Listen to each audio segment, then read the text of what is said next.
on a entendu que nous devons passer de ciment à pierre. Alléluia. La particularité de la pierre, c'est que même lorsqu'il pleut, même lorsque le vent souffle, la pierre est là. Elle ne change pas. Alléluia. Elle n'est pas déterminée par le temps. Alléluia. Et je crois que c'est une bénédiction pour nous et nous allons recevoir encore ce soir des principes, des vérités spirituelles qui vont nous emmener à pouvoir passer dans cette autre dimension sur laquelle Christ bâtit son Église. Alléluia. Alléluia. Alors c'est pourquoi j'aimerais dans cet élan que tu puisses élever ta voix simplement ce soir et que tu dises: Seigneur, je suis là disposé à t'écouter ce soir. Est-ce que tu peux élever ta voix et présenter ton cœur maintenant au Seigneur? Élève ta voix et présente ton cœur au Seigneur maintenant.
Descend sur nous.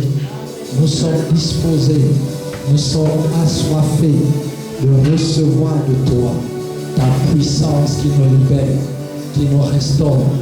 Nous croisons ce soir la main de Christ, le toucher de son esprit agissant, Seigneur, avec puissance et force, afin qu'aujourd'hui nous soyons délivrés, épanouis. Seigneur, tu as dit que si c'est par l'Esprit de Dieu que je chasse les démons, alors le royaume de Dieu est venu vers vous. Je prie, Seigneur, que l'Esprit de Dieu délivre et chasse les démons aujourd'hui. Dans le nom de Jésus, merci pour l'atmosphère spirituelle qui est purifiée. Et Seigneur, toutes les pesanteurs spirituelles, toutes réclamations sont brisées au nom de Jésus. Une grande grâce se repose sur chacun de nous, afin que nous puissions expérimenter, Seigneur, ton action, ta puissance, ta force. Seigneur, merci pour ces moments. Merci pour tout ce que tu fais. Que toute la gloire te revienne. Nous saluons de loin et d'avance l'œuvre de Christ dans nos vies et au milieu de nous ce soir. Que toute la gloire te revienne pour l'onction prophétique, l'onction de délivrance, l'onction de restauration, l'onction de libération qui nous délivre. Seigneur, ta lumière brille. Seigneur, nous comprenons ce soir ce que nous n'avons jamais compris, ou ce que nous n'avions pas eu le temps de comprendre. Nous voulons te connaître, toi le seul vrai Dieu, et celui que tu as envoyé, Jésus. Père, que toute la gloire te revienne. Dans le nom de Jésus, de prière. Amen. Alléluia. Alléluia. Il est puissant. Dis à ton voisin qu'il est puissant. Il est puissant. Merci aux chantres, que Dieu vous bénisse. Nous sommes toujours dans notre passage de Matthieu chapitre 16, du verset 13 au verset 18. Est-ce que quelqu'un qui était là hier peut lire ce passage, ces passages? Donc c'est 5 versets, du verset 13 au verset 18. Matthieu chapitre 16.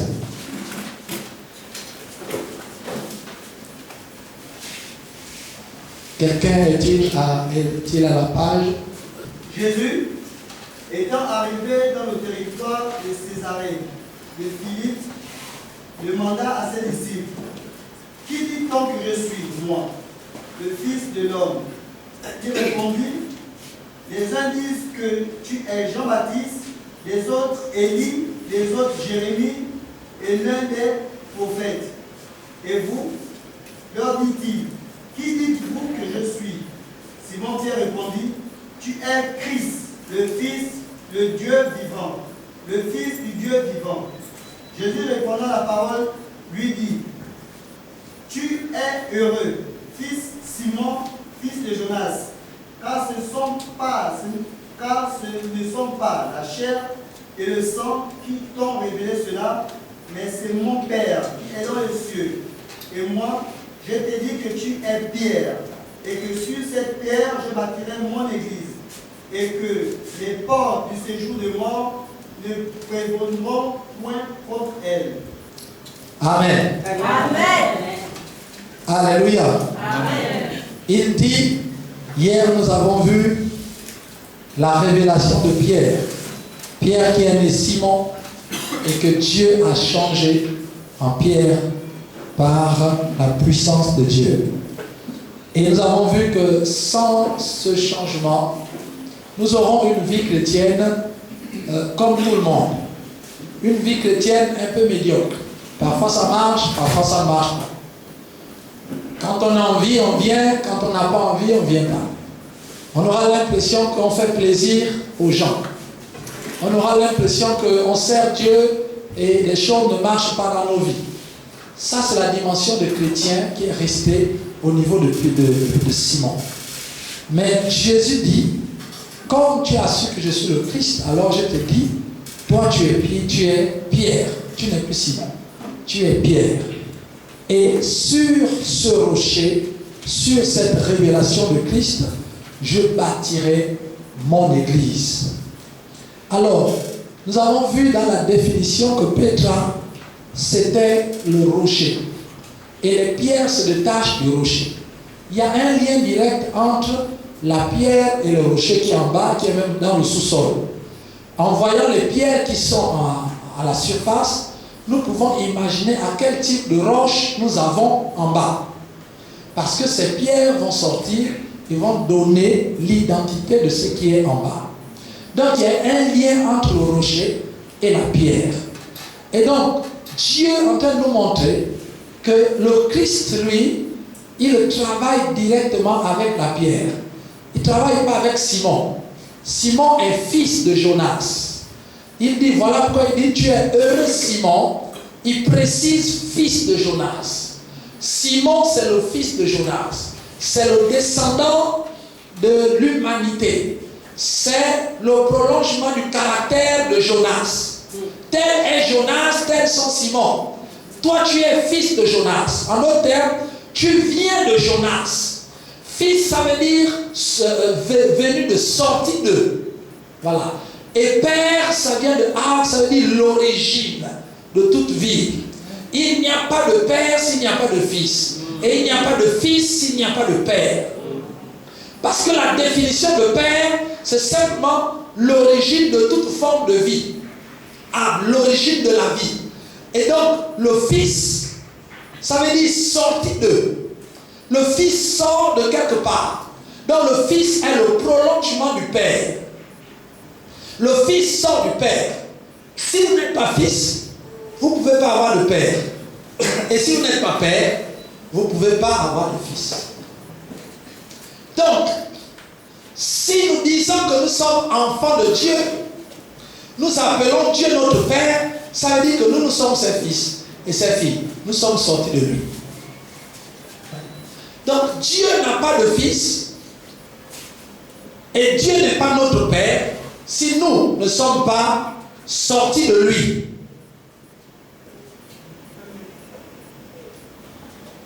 Donc un fils de Dieu, c'est lui qui est sorti de lui. N'est pas fils de Dieu, c'est lui qui a dit Seigneur Jésus, je te reçois, je te reçois. Viens dans mon cœur, viens dans mon corps, répète, comme on a fait hier. Une fois on l'a fait, c'est bien. Maintenant, il faut que cela soit fait de tout ton cœur pour que tu deviennes fils de Dieu. Voilà pourquoi Jésus précise, ou encore Jean précise, qu'à ceux qui ont reçu le Christ et à ceux qui croient en son nom, il leur a donné le pouvoir de devenir enfants de Dieu.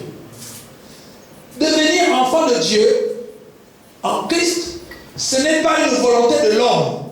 Ce n'est pas une affaire de famille. Vous dites que papa est diacre, donc nous tous les enfants, nous sommes des enfants de Dieu. Non.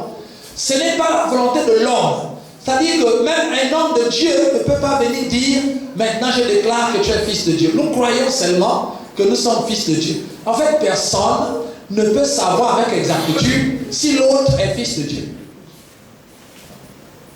Seul Dieu lui-même et toi, vous vous connaissez.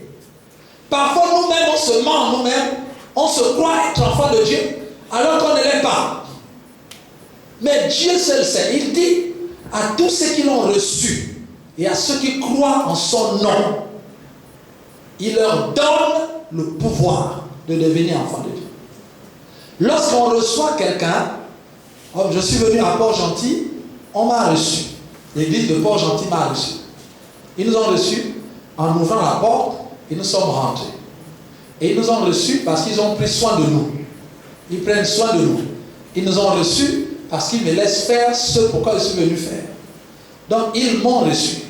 Lorsque quelqu'un vous reçoit, c'est que premièrement il vous fait rentrer chez lui.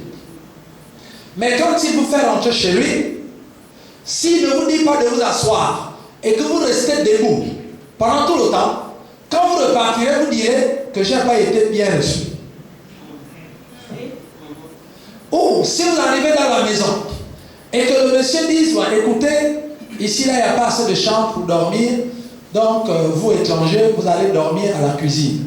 Parce qu'on n'a plus de place, prenez la chaise là-bas, dormez là-bas, et eux-mêmes ils vont dormir en chambre, bien que vous soyez dans la maison. Mais quand vous partirez, vous direz, je n'ai pas été reçu. Donc la réception, ce n'est pas une affaire de parole. La réception, c'est une affaire de faire rentrer quelqu'un dans ta vie et lui laisser faire ce pourquoi il est venu faire. C'est ça, être bien reçu. Si aujourd'hui, j'arrive et que les gens de Port-Gentil décident que pasteur, vous ne prêchez pas, alors je suis venu pour enseigner. Que non, vous n'enseignez plus. J'ai le droit de dire que je n'ai pas été bien reçu, même si j'ai bien mangé. Parce que je n'ai pas pu faire ce pourquoi j'ai été envoyé faire. Quand la Bible dit à tous ceux qui l'ont reçu, ce n'est pas une affaire de parole. C'est une affaire qu'il faut ouvrir une porte pour que Jésus rentre et que Dieu entre. Et quand Dieu rentre là-bas, dans un endroit appelé ton cœur, et notre cœur, c'est là où il y a toutes les décisions. Là où nos pensées passent, là où nous décidons de ce que nous devions faire.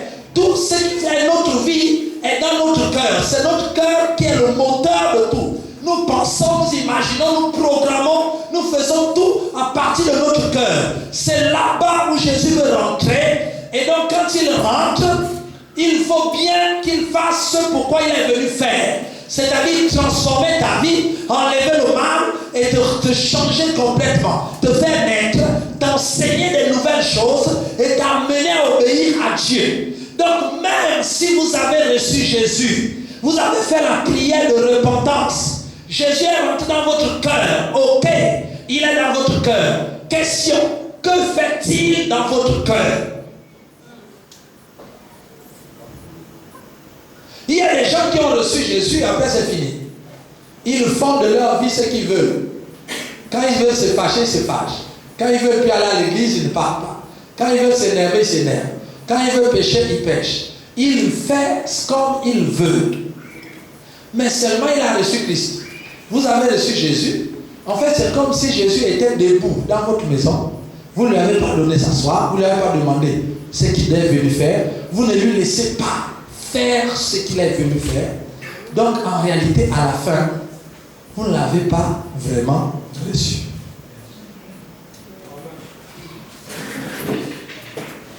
Or, qu'est-ce que la Bible dit? C'est le verset que nous connaissons. Jean chapitre 1, verset 12. Il dit à ceux qui l'ont reçu et à ceux qui croient en son nom, il leur donne quoi? Le pouvoir. Le pouvoir de devenir enfant de Dieu. Donc, ne deviens pas enfant de Dieu celui qui veut. La Bible dit que pour devenir enfant de Dieu, il faut recevoir un pouvoir. Et c'est ce pouvoir-là qui va te transformer en enfant de Dieu.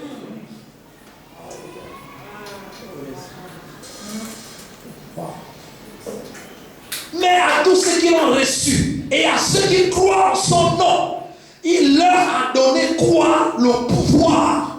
Donc la force, la possibilité, la capacité, la puissance de devenir enfant de Dieu.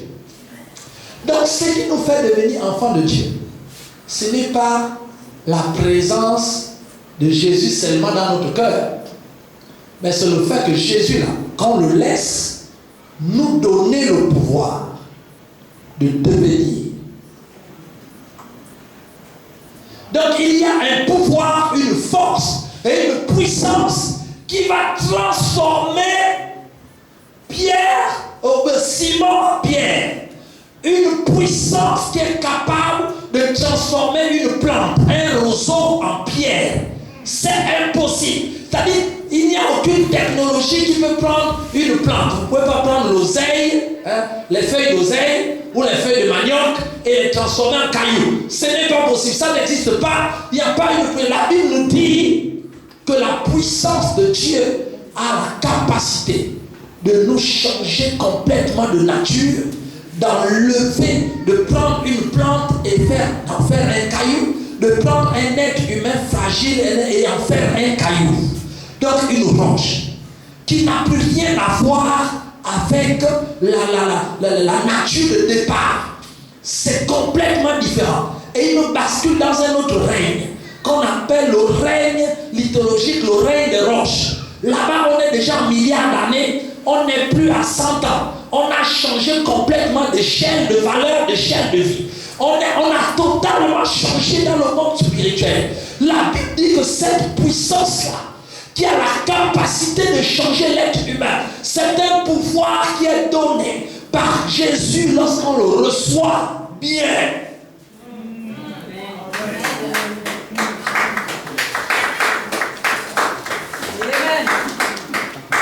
Et c'est à partir du moment où on devient Pierre que quelque chose commence à se passer dans nos vies d'une manière puissante et la vie avec Dieu devient une vie dynamique. Ce n'est plus une vie monotone où on va à l'église, on revient. On commence à entendre Dieu parler. On commence à entendre, à voir des choses, à expérimenter le ciel, les choses surnaturelles, les choses du royaume de Dieu. Dieu nous met dans un autre royaume. Il y a un pouvoir qui va transformer le païen en chrétien. Non, ce n'est pas un lavage de cerveau qu'on doit te faire. Non, c'est une transformation intérieure. Et ça, ce n'est pas un homme qui peut le faire. Il existe un pouvoir dans la relation avec Dieu. Et ce pouvoir-là transforme les gens. La vie avec Dieu, c'est une affaire de pouvoir. Ce n'est pas une affaire de pratique. C'est une affaire de pouvoir. La première chose que Dieu donne, il dit: tous ceux qui me reçoivent, je leur donne le pouvoir. Donc ça a toujours été une affaire de pouvoir. Les francs-maçons là-bas, les sorciers cherchent quoi? Le pouvoir. Tout le monde veut le pouvoir. Parce qu'on a été créé pour avoir le pouvoir. On a été créé pour dominer. Donc quand les gens sont perdus, l'homme cherche toujours le pouvoir qu'il a perdu. Malheureusement, ils vont chercher ça chez Satan, chez les gargares, tout ça là. Tout le monde cherche le pouvoir. La Bible dit que Dieu sait que l'être humain ne peut pas résister dans ce monde perdu, dans le monde du péché, du chaos qu'il a créé s'il n'a pas le pouvoir. Voilà pourquoi Dieu lui-même qui nous a créés, il sait que dès que quelqu'un me reçoit, il a besoin du pouvoir. Il faut que je lui donne le pouvoir afin qu'il puisse dominer sur la terre. Dieu lui-même sait. Donc, recevoir le pouvoir pour toi, enfant de Dieu, ce n'est pas une option. C'est une obligation que Dieu lui-même sait donner. Ça dit que nous, on ne l'a pas forcé. On ne lui a rien demandé. C'est lui-même qui a dit que si vous me recevez, je vous donne le pouvoir. On a dit à moi, il dit oui. Il dit ok, il est lié à ses propres paroles. Donc je dis, Seigneur, je t'ai reçu. Je veux le pouvoir. Le pouvoir de devenir.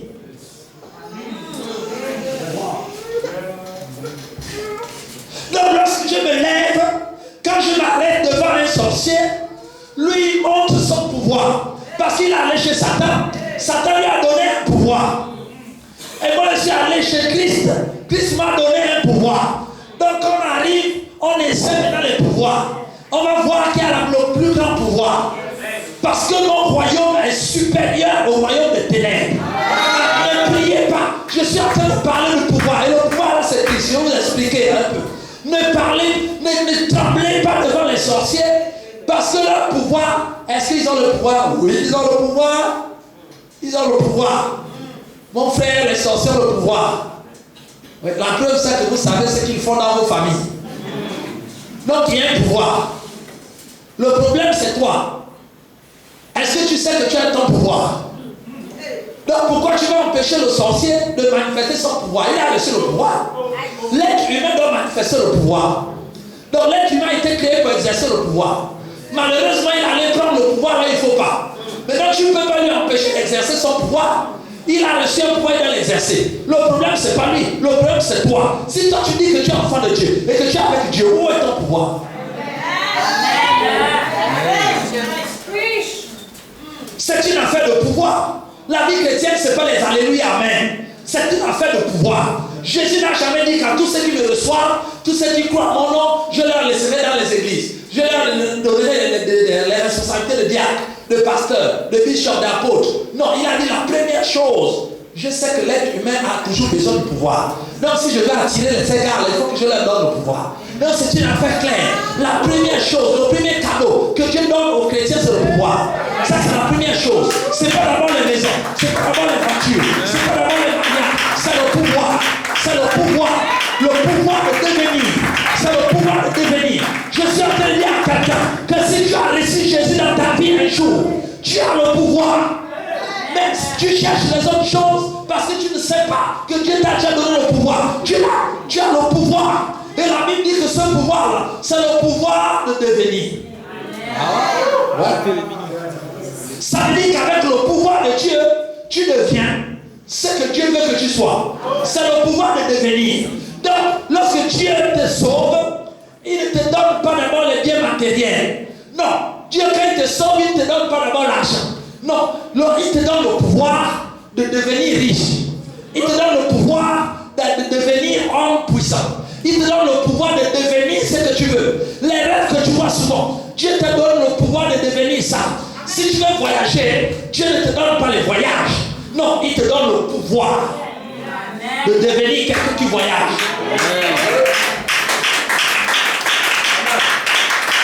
C'est une affaire de pouvoir. Même les hommes de pouvoir, tout le monde cherche le pouvoir. C'est-à-dire, même quand quelqu'un a l'argent, quand quelqu'un a beaucoup d'argent sur la terre, il va vouloir chercher le pouvoir. Parce que l'argent n'est rien s'il n'a pas le pouvoir. Donc il peut avoir des milliards, mais s'il est simple citoyen, non, c'est pas bon, il faut qu'il ait le pouvoir. Il va commencer à être député, à être ceci, parce qu'il faut le pouvoir. Tu peux avoir tous les biens matériels, mais si tu n'as pas le pouvoir, il y a un problème. Il y a des gens qui n'ont pas le pouvoir et ils viennent l'exercer dans l'église ou même dans les familles. Au lieu de recevoir le pouvoir de Dieu, mais on essaie de maquiller, de créer un pouvoir, de commencer à taper sur les enfants, à malmener la famille parce qu'on veut démontrer notre pouvoir. Et à l'église, on veut commencer maintenant à blâmer les autres parce qu'on veut, dès qu'on nous a mis un peu responsable, c'est fini. Le peu de pouvoir, là, on veut démontrer. On commence à dire, tu sais qui je suis? Moi, je suis diacre ici, je suis diacre. Je suis diacre, vraiment. Il faut respecter les diacres. Je suis diacre. Non, ce n'est pas une affaire. Le pouvoir ne se force pas. Quand quelqu'un a le pouvoir, ça se voit. Et les hommes de pouvoir ne disent pas qu'ils ont le pouvoir. Parce que le pouvoir, ça se voit. Si tu as le pouvoir, on voit. Un enfant de Dieu qui a le pouvoir, le diable voit. Il voit. Le diable sait ceux qui ont le pouvoir et ceux qui n'ont pas. Le problème, ce n'est pas une affaire de prière. Ce n'est pas une affaire de jeûne. Ce n'est pas une affaire de veiller, de combat spirituel. Ce n'est pas une affaire de pouvoir. Quelqu'un qui n'a pas le pouvoir, vous pouvez faire toutes les grèves possibles. Mais si vous n'avez pas le pouvoir, ça n'aura rien, aucun effet.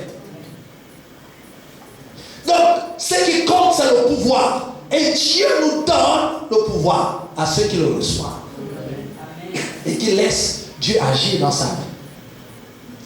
Si vous recevez Jésus et que vous continuez à vivre comme vous voulez, un peu de boîte de nuit mélangée à un peu de bière, mélangé à un peu de liqueur, un peu sourd, un peu ivre, un peu bien portant, un peu spirituel, un peu aimant Dieu et un peu aimant les femmes, aimant les hommes, un peu en malaxe, tout ça là on dit tout ça c'est Dieu qui a créé de toutes les façons. Il y a des églises qui sont comme ça. Je vois les gens qui vont souvent à l'église qui ont les copines. Aujourd'hui l'église, même les pasteurs ils ont les copines et tout ça là. Donc tout ça c'est bien. Vous mélangez un peu de tout ça et après vous arrivez dimanche à l'église et vous voulez que Dieu vous bénisse.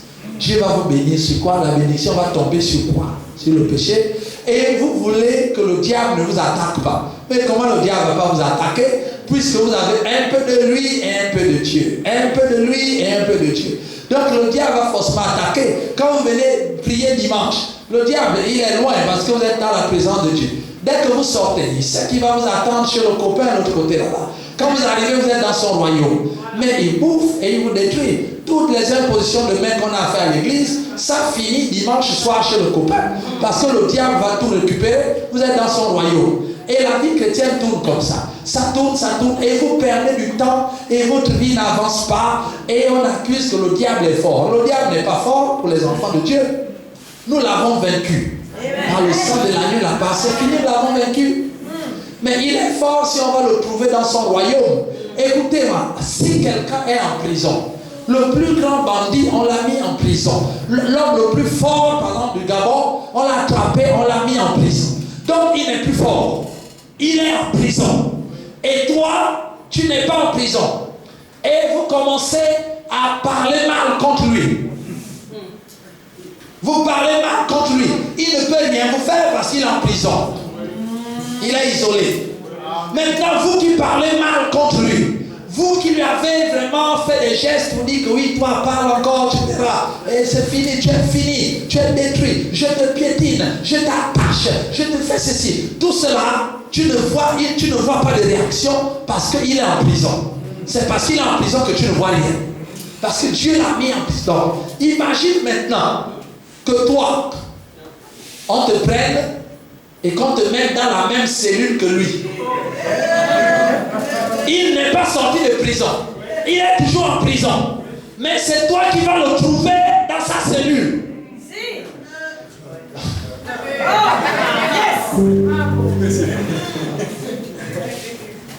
Je te rappelle que sa force n'est pas finie.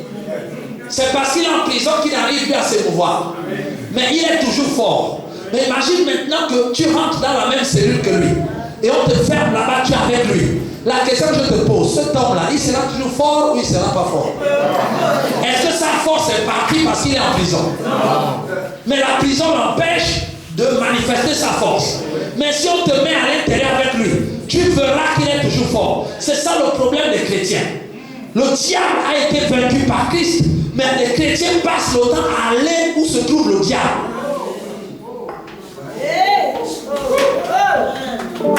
Si vous allez le trouver où il est, vous aurez toujours l'impression qu'il est fort. Il va manifester sa force. Il va vous bouffer parce que vous êtes allé là où Dieu l'a mis en prison.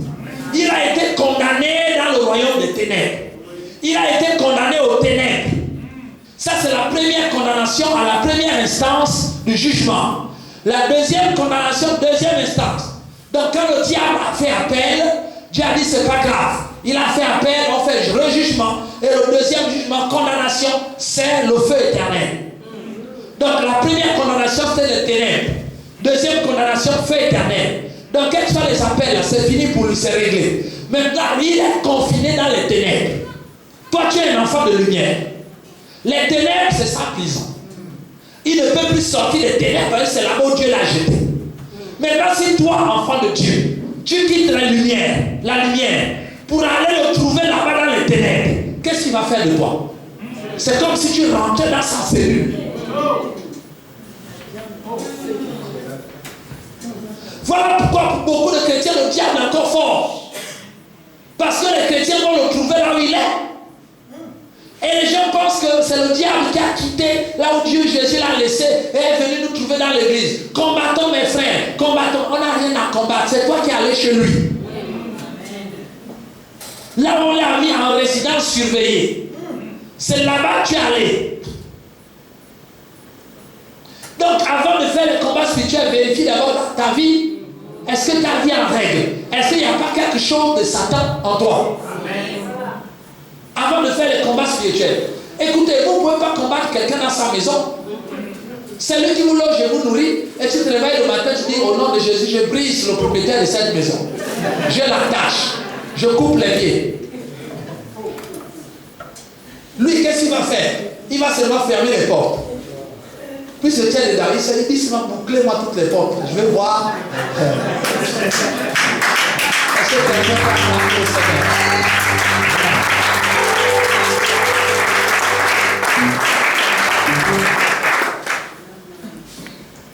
C'est très important. Il y a des gens qui crient vers Dieu depuis les ténèbres. Seigneur, sauve-moi. Le Seigneur dit, quitte d'abord là-bas. Sors de là-bas, je vais te sauver. Seigneur, donne-moi la prospérité. Mais quelle prospérité je vais te donner là-bas? Tu es dans les ténèbres. Sors d'abord et je vais te donner la prospérité. Il dit, non, Seigneur, envoie-moi la prospérité dans mon péché ici. Je ne veux pas laisser mon copain, mais je vais être béni de toutes sortes de bénédictions spirituelles.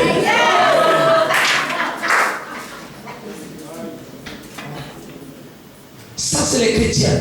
Et on est là dans la joie. Koraba, Reboroso, Rebaba, et prions me fait. Ils pensent que c'est ça la puissance. Et le pouvoir, ce n'est pas une langue.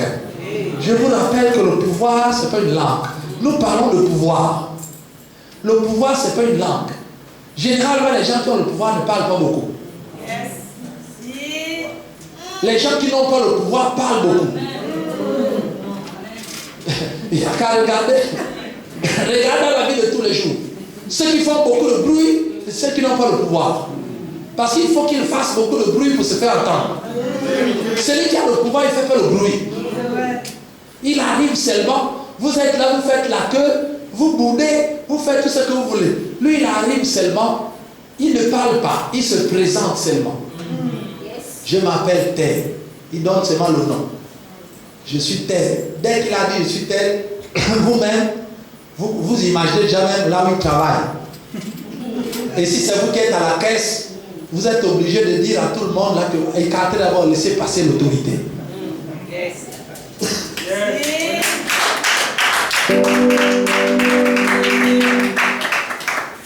Il n'a pas parlé, il a le pouvoir. Celui qui a le pouvoir, c'est ce que Dieu. Regardez les francs-maçons, les rose-chrétiens, tout ce monde-là. Ils ne font pas de campagne d'évangélisation. Ils font pas. Il n'y a pas un Facebook franc-maçonnerie du Gabon ou de Port-Gentil. Il n'y a pas un YouTube franc-maçon de Port-Gentil. Il n'y a pas de publicité comme nous. Je serai en ligne dans 5 minutes. Connectez-vous, connectez-vous, connectez-vous, connectez-vous. Connectez-vous, j'attends, partagez, partagez, partagez, partagez, le Seigneur va vous faire du bien, vous allez voir, il va avoir une révélation ce soir, partagez, partagez, oh, il y a encore que dit partage, j'attends, le Seigneur attend, donc le Seigneur attend le partage, le Seigneur attend, Dieu a une grâce aujourd'hui pour toi mon frère, partage, celui qui partage à 10 personnes est béni, celui qui partage à 20 personnes reçoit une grâce spéciale, celui qui on est là dans le fanfaronnage des choses qui n'ont rien à voir avec le pouvoir. Les francs-maçons, ils n'ont pas ça. Ils savent que les sorciers, ils ne font pas ça. Ils savent qu'ils ont reçu un pouvoir de Satan. Et ils l'exercent. Et vous êtes seulement étonné de voir que le nombre de francs-maçons augmente. Sans publicité, sans église, sans site internet, sans Facebook, sans YouTube. Mais ils continuent de recruter les gros cadres, de l'agrandir, et ils prennent toutes les décisions sur le pays.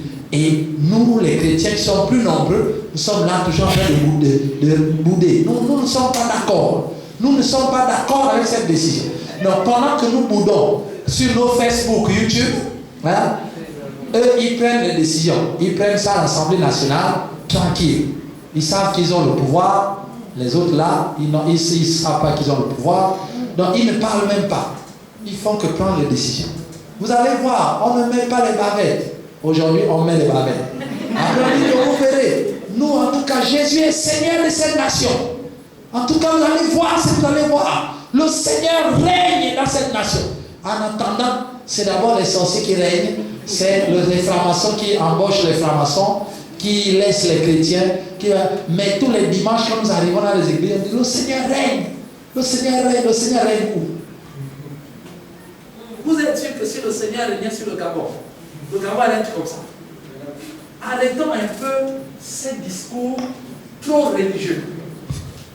C'est-à-dire que quand les gens nous écoutent, on a l'impression que nous ne sommes pas sur terre. C'est-à-dire, non, les chrétiens ont perdu le nord. Enfin, on a perdu le nord. Comment pouvez-vous dire le Seigneur règne? En tout cas, vous verrez ce que vous allez voir dans cette nation-là. Jésus est Seigneur. Chantons, mes frères. Jésus est Seigneur. Quand on finit de chanter, on sort là. Mais il n'y a même pas un moyen pour prendre le taxi. Quand on sort là, les routes ne sont pas goudronnées. Quand on sort, c'est de mauvaises nouvelles qui tombent. Oui, la grand-mère encore, tu étais là. Oh, ah, vraiment, Seigneur. Ah, ceci. Ah, il n'y a pas. Oh, il n'y a pas d'embauche. Tu es licencié. Ah, Seigneur. Mais tu viens de danser là-bas à l'église que Jésus était Seigneur. Donc, quand les païens, et même quand les satanistes nous regardent, mais ils se disent, mais finalement, ceux-là, c'est quel genre de religion? Ils n'ont pas le pouvoir, ils n'utilisent pas leur pouvoir, ils sont là dans les choses. Et on n'avance pas. Parce qu'on a laissé notre pouvoir de côté et on fait la religion.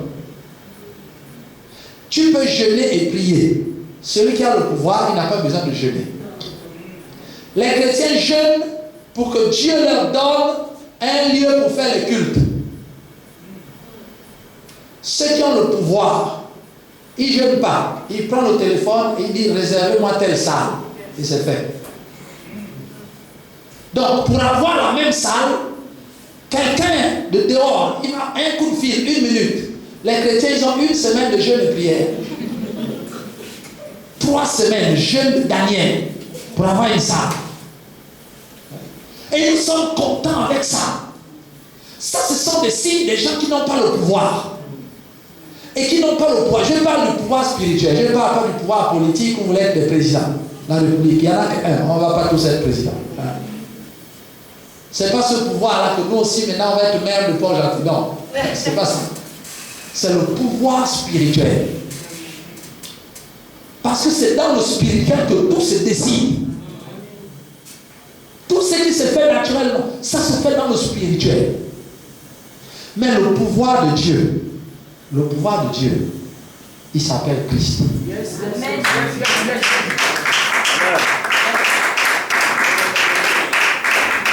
La Bible dit que Dieu a tout pris et il a mis en Christ. Tout est en lui. Donc celui qui n'a pas Christ n'a pas la vie. Celui qui n'a pas Christ n'a pas le pouvoir. Celui qui n'a pas la puissance. La puissance de Dieu pour nous est en Christ Jésus. Voilà pourquoi on a besoin de le connaître. Plus on le connaît, plus il agit dans nos vies. La Bible nous dit dans 1 Corinthiens que nous tous qui le visage découvert, 2 Corinthiens, nous tous qui le visage découvert, contemplons comme dans un miroir la gloire de Dieu. Nous sommes transformés de gloire en gloire, comme par le Seigneur l'Esprit en son image et de gloire en gloire. Par l'Esprit qui nous transforme. Ça veut dire que nous devenons ce que nous voyons que Jésus est, que Christ est. Dieu fait de nous, il met en nous ce que nous avons vu que Dieu est. Ça, c'est le principe de la transformation et du changement.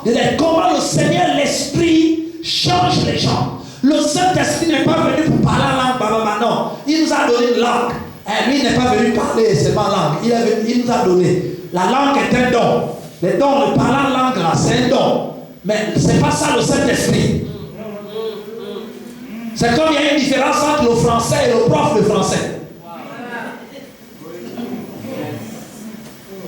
Ce n'est pas parce que vous parlez français que vous êtes devenu Monsieur Dubois.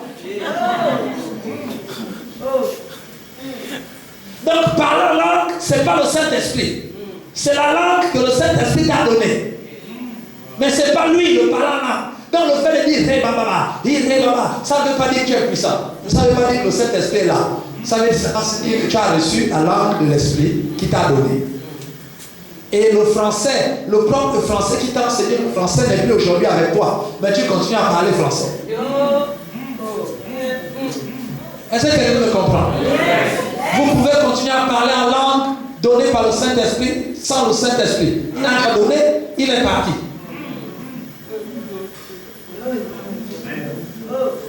Est-ce que quelqu'un me comprend? Donc nous nous cachons derrière nos langues. Prions langue, Rebaba, Rebabo, Rebaba, non, le sorcier ne fait pas, les autres ils font pas ça, il vient seulement, il déploie le pouvoir. Le petit pouvoir que le diable a donné là. Et tous les chrétiens, ils fuient à des bandades, ils jeûnent, ils prient, ils font ceci, cela, etc. Un fusil nocturne, on est là, aïe, priez, ceci, cela, etc. Mais ton pouvoir est où? Ton pouvoir est où? Le pouvoir de Dieu, c'est l'Esprit de Dieu. L'Esprit de Dieu. Il a dit, Pierre a dit, Simon Pierre a dit, je sais, tu es le Christ, le Messie en hébreu, le Messie, c'est-à-dire la solution de Dieu. Le Messie est celui que tous les Juifs attendaient comme salut, solution du monde entier. Dieu, depuis l'Ancien Testament, a promis une solution définitive, appelée le Messie, le Christ. Ça veut dire qu'après le Christ, Dieu n'a plus rien à faire. Voilà pourquoi il y a une expression en grec, il dit tu es le Christ. C'est pas tu es Christ, tu es le Christ. Donc celui que Dieu a envoyé, celui qu'on attendait, la solution finale du problème de l'humanité que Dieu a promis à l'humanité pour son salut et son développement, s'appelle le Messie, le Christ. Après toi, nous n'avons plus d'autre solution. Tu es la solution définitive de Dieu. Nous avons besoin de comprendre que Jésus-Christ est la solution et la dernière. Si un chrétien pense qu'au-delà de la vie chrétienne, au-delà de Christ qu'il a reçu dans son cœur, il y a encore d'autres solutions. Je t'assure que c'est comme si tu n'avais pas reçu Christ. Tu n'auras pas le pouvoir, Dieu aura du mal à se manifester. Il n'y a pas Christ plus tes temps de jeûne. Il n'y a pas Christ plus tes activités à l'église. Il n'y a pas Christ plus veillée de prière. Non, non.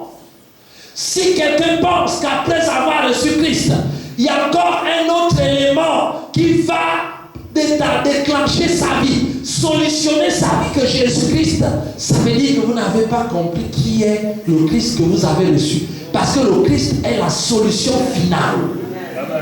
À part ça, Dieu n'a plus rien à te donner.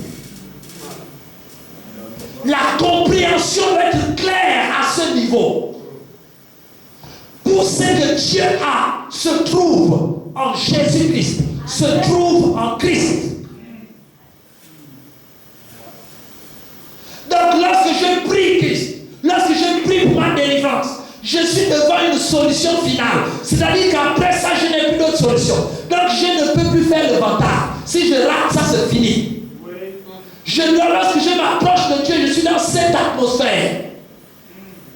C'est en cela que le pouvoir de Dieu se manifeste. Je laisse Dieu la primauté de ma vie pour dire que je n'ai plus que toi. Voilà pourquoi Pierre a dit tu es le Christ. C'est-à-dire tu es notre dernière solution. Tu es le Christ. Tu es la solution finale. Et Dieu a tout mis en Christ. Tout. La Bible dit que tout a été créé par lui et pour lui. Mais le Christ c'est qui? Ça c'est un séminaire. Mais rapidement avant qu'on le prie pour que la puissance de Dieu se manifeste.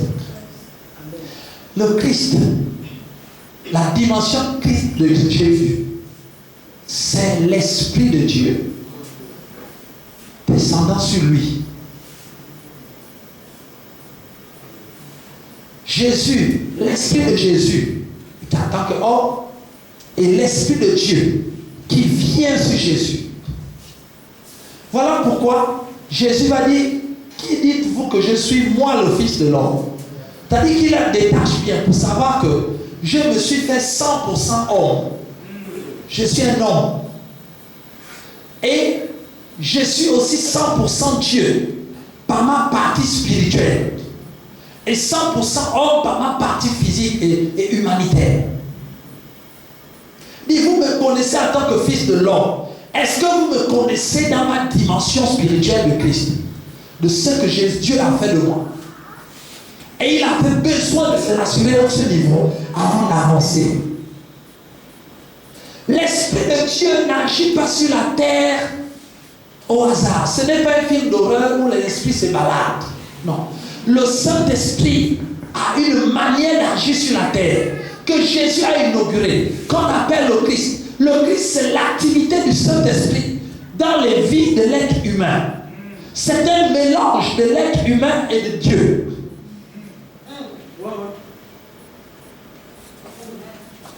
Donc Dieu, dans sa dimension de Christ, agit à travers les gens. Vous ne verrez pas Christ agir au marché. Personne n'a prêché, personne n'a prié, et puis tout d'un coup, il y a un vent qui souffle, et puis les gens sont baptisés du Saint-Esprit. Non, il passe toujours par les gens. Et ces gens-là, c'est vous.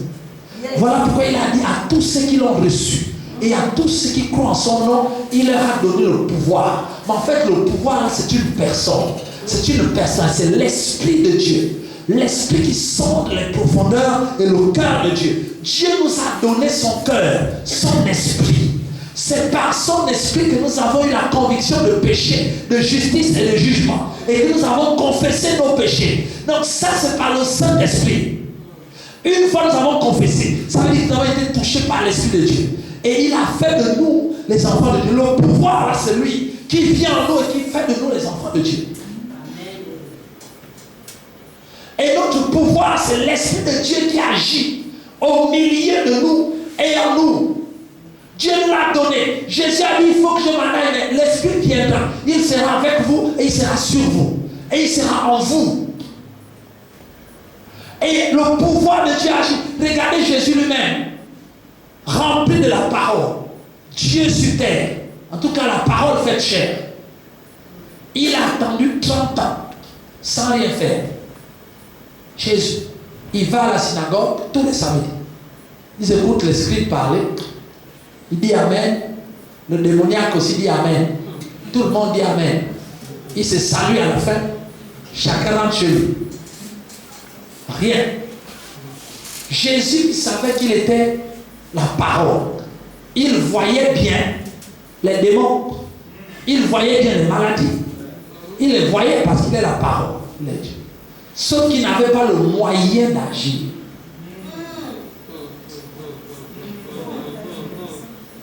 Jésus avait toute la puissance, c'était Dieu sur terre. Mais il n'avait pas le moyen d'agir. Il n'avait pas la possibilité. Il n'avait pas l'ouverture de pouvoir toucher l'être humain dans sa puissance. sa puissance était comprimée en lui jusqu'à ce que la 30e année, il passe par le baptême. Et la Bible dit que l'Esprit descend sur lui sous une forme corporelle et descend sur lui. Et à partir de ce moment, Dieu dit, voici celui-ci est mon fils bien-aimé. Pourquoi Dieu n'a pas dit avant que Jésus était dans son fils bien-aimé? Non. Quand Jésus naît, Dieu parle de l'enfant. Il dit un enfant vous est né. Mais un fils vous est donné. Un fils ne naît pas. Le fils de Dieu n'est pas né. Parce qu'il a toujours existé. Il a été donné.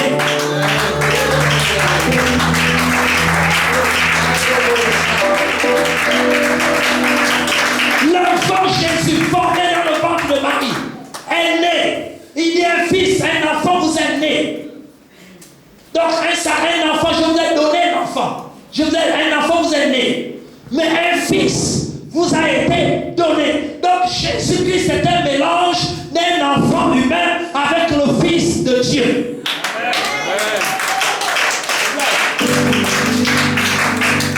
Et le Fils de Dieu, c'est juste une personne de Dieu. Il est parti de Dieu. Fils de Dieu veut dire il est sorti de Dieu. C'est ce que ça veut dire, Fils de Dieu. Ça ne veut pas dire papa, maman et les enfants. Le Fils de Dieu, c'est-à-dire il est sorti de Dieu.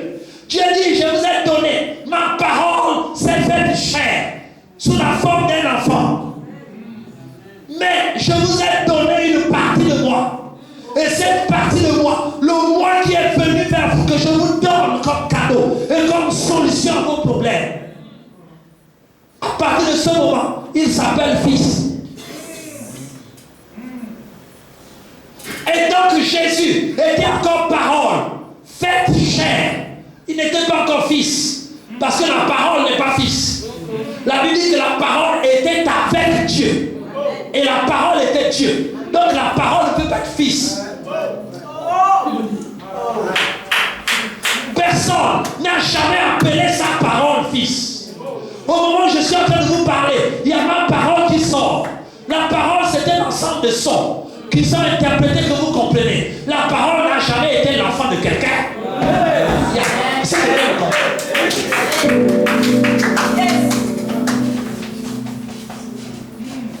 il faut que vous compreniez le pouvoir dans lequel vous êtes venu. En fait, vous êtes venu dans quelque chose de plus grand que vous ne comprenez pas. Vous attendez seulement les petits miracles. Non, je suis en train de vous expliquer ce que vous êtes devenu en Christ. La puissance, le pouvoir. La parole s'est faite chair. Voilà ce que Dieu a dit, la parole s'est faite chair. Elle est devenue un bébé, un enfant qui a grandi avec Marie et Joseph, qui a fait la charpenterie, qui a fait la maçonnerie, qui a construit la maison. Ça, c'est la parole faite chair. Mais le Fils est sorti de Dieu. Dieu, c'est-à-dire l'Esprit de Dieu, a quitté Dieu et est venu rentrer dans ce bébé. Donc, cet esprit qui a quitté Dieu, c'est cela qu'on appelle Fils. Et le Fils n'est jamais né. Il a toujours existé. Voilà pourquoi la Bible.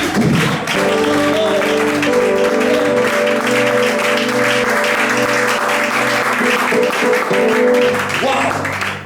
Il a toujours existé. Voilà pourquoi Paul dit dans le livre d'un Corinthien, il dit que le peuple d'Israël dans le désert, il buvait d'une eau qui venait de quoi? De Pétra, qui venait de la roche principale sur laquelle tout est bâti. Et il dit que cette roche était le Christ.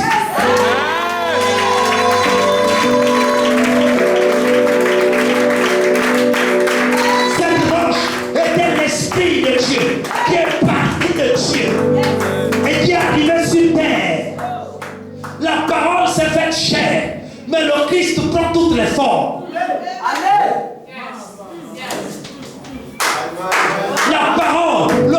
La parole a été donnée dans le désert comme la manne. Donc la parole se fait toujours chair. La parole est devenue la nourriture. Donc les gens ont touché. Mais la Bible dit que le rocher, on ne l'a pas touché. Parce que le jour où on a frappé le rocher, il a frappé sur Christ. Alors que Dieu a dit, tu n'entreras pas dans le salut. Parce qu'on ne frappe pas sur Christ. Christ est Dieu lui-même. Il n'est pas La Bible dit, mon frère, ma soeur, tu ne sais pas dans quoi tu es venu. Tu n'es pas venu dans l'église. Tu es venu dans un royaume d'une puissance extraordinaire. La gloire de Dieu. Ce bon chantier, je déclare que ta vie ne sera plus jamais.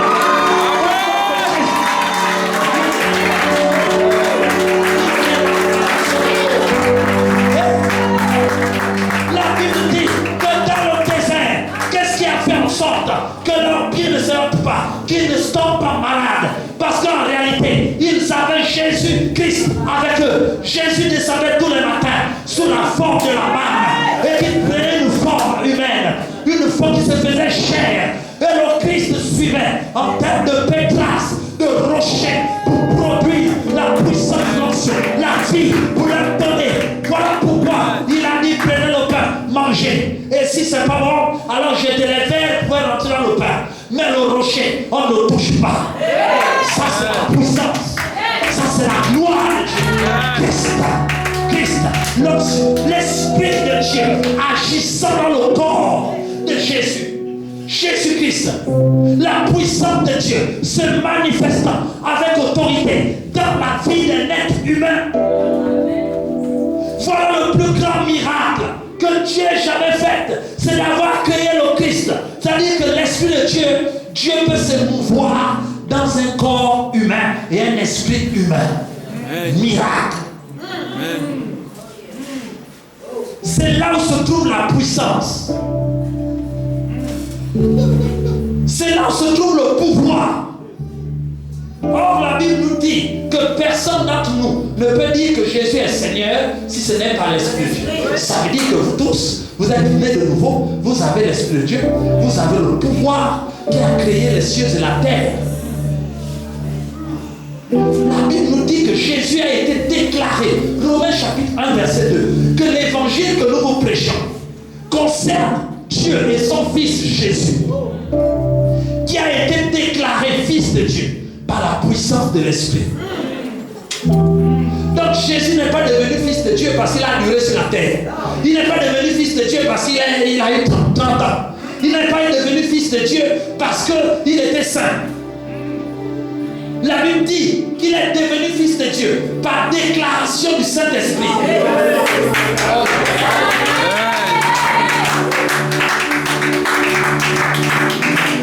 Jusqu'à ce que Jésus soit baptisé du Saint-Esprit, il ne s'est jamais proclamé Fils de Dieu.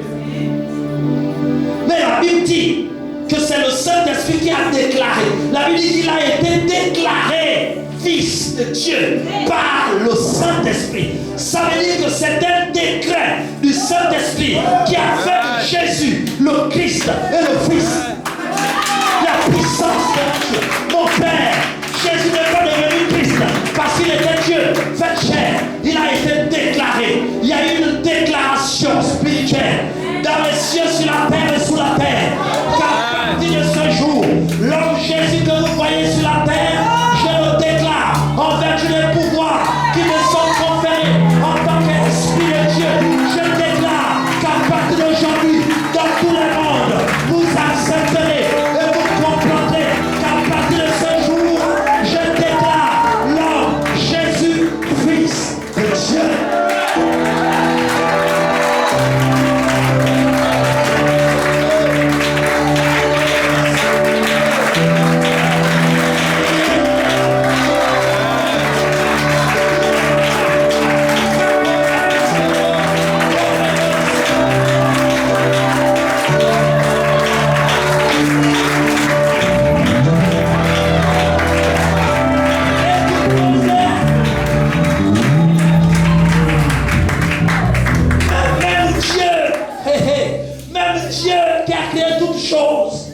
Il a attendu que le Saint-Esprit déclare Jésus Fils de Dieu. Ça veut dire que l'action de Dieu était liée à la déclaration du Saint-Esprit.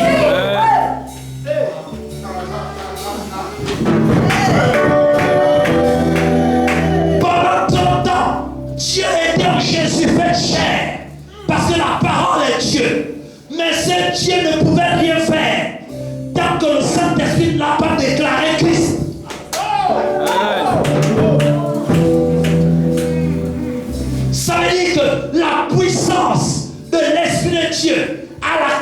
capacité de faire bouger Dieu, de modeler même l'action de Dieu.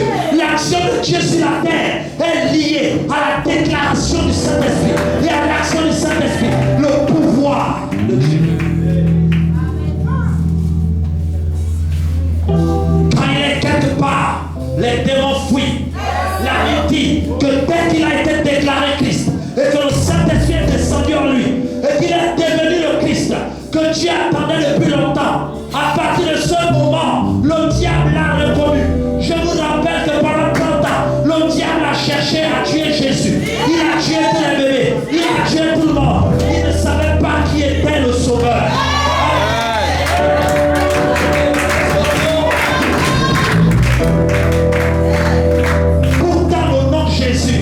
Le nom Jésus veut dire l'Éternel est le salut. Et salut, ça veut dire sauveur. Ça veut dire Jésus. Pendant 30 ans, tout le monde appelait Jésus à Nazareth Jésus. Donc le diable entendait sauveur, sauveur, sauveur. Mais le diable ne savait pas que c'était lui. Il cherchait le Christ. Il dit mais le Christ de Dieu est où? Il faut que je le tue. Mais il ne savait pas que le Christ là était là. Mais il s'appelait Jésus. Pourtant il appelait sauveur. Il entendait bien qu'il y a un sauveur. Il y a un petit qu'on appelle sauveur à Nazareth qui est là. Mais il n'avait pas la vision. Il ne savait pas que c'était lui le Christ. Parce que le diable sait que le Christ était la dernière puissance manifestée de Dieu. Donc, le critère avec lequel le diable avait donné à tous les démons de l'enfer, du monde entier, pour aller à la recherche du Christ. Parce qu'il savait que le Christ était né, mais il ne savait pas qui il était. Mais pendant 30 ans, le Christ ne s'est pas révélé parce que l'Esprit n'était pas encore descendu. Donc la puissance n'était pas visible.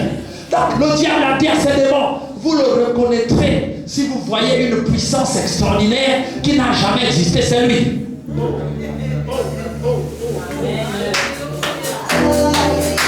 Donc les démons ne cherchaient pas un sauveur, les démons cherchaient un pouvoir. Tu peux t'appeler sauveur, tu peux t'appeler Jésus, l'Éternel est salut. Ça, c'est pas un problème. Josué aussi s'appelait l'Éternel est salut les morts. Donc ça ne fait pas peur aux démons. Aïe, c'est quelqu'un de comprendre. Il paraît qu'il y a Nazareth, il y a Marie et Joseph qui ont un enfant là-bas qui s'appelle Sauveur. Le diable demande, il a sauvé qui? Quelqu'un? Non, même pas un. Il a guéri un malade, rien. Il a un pouvoir? Non. Il est comme tous les autres enfants, oui. Il laissez-le, c'est pas lui. Cherchez-moi celui qui a le pouvoir. Le pouvoir. La Bible dit que lorsque l'Esprit est descendu sur Jésus et qu'il y a une concordance, l'Esprit est là à retrouver la parole. Je suis en train de vous parler des mystères qui vont vous faire naître la foi. Pour que vous ayez la joie d'être ce que vous êtes.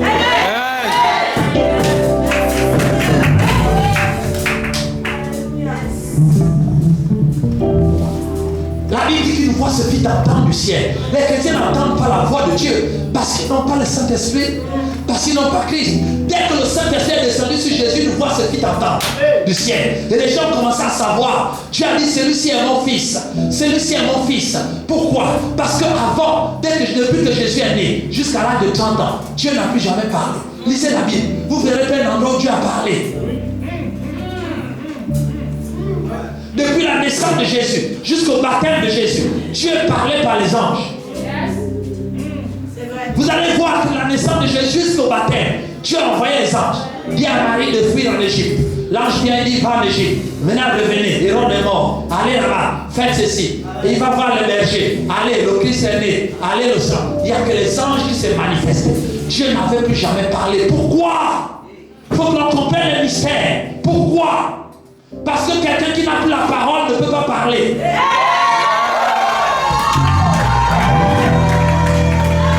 Je vous parle du mystère. C'est que Dieu a fait. Quand la Bible dit que Dieu a tant aimé le monde qu'il a donné son Fils. Le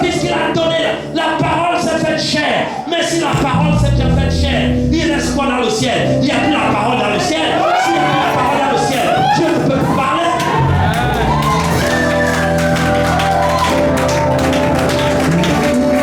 Est-ce que quelqu'un me comprend ce soir?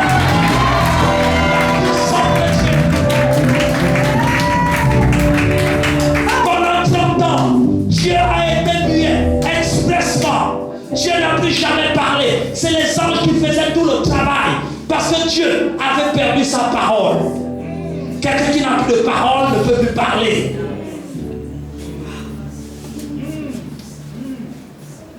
La Bible dit que le jour du baptême, alors que Jésus sort, la parole est faite chair. Le Saint-Esprit descend sur lui. Et quand le Saint-Esprit descend sur lui, de la même manière, le Saint-Esprit est Dieu. Il est avec Dieu et il est avec la parole sur la terre. Elohim est reconstitué. On retrouve après le baptême toute la personnalité de Dieu. Parole, esprit et Abba le Père. Les trois sont reconstitués. Comme au commencement. Mais dans des dimensions différentes. Cette fois-ci, ils sont plus sur le trône tous. Il y a maintenant un qui est sur la terre avec la forme d'un homme et l'autre, le petit au ciel, et puis l'autre on ne sait pas où il est, mais il est partout.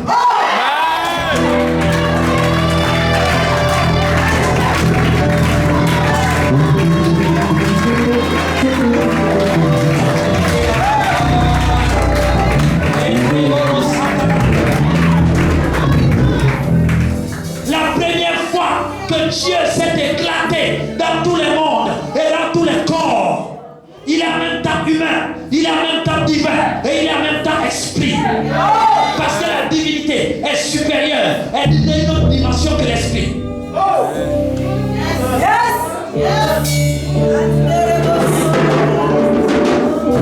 Paul disait de ces mystères que je vous parle, c'est un grand mystère. C'est compliqué à comprendre. Je ne sais pas comment vous expliquer ce que je vois en ce moment. Dieu dans le ciel. Dieu. Et mon frère, ce n'est pas une affaire. Oh Jésus, oh pitié de moi. Oh ceci, tu n'as rien compris de ce que tu es devenu. Une nouvelle église s'élève dans cette ville de Port-Gentil.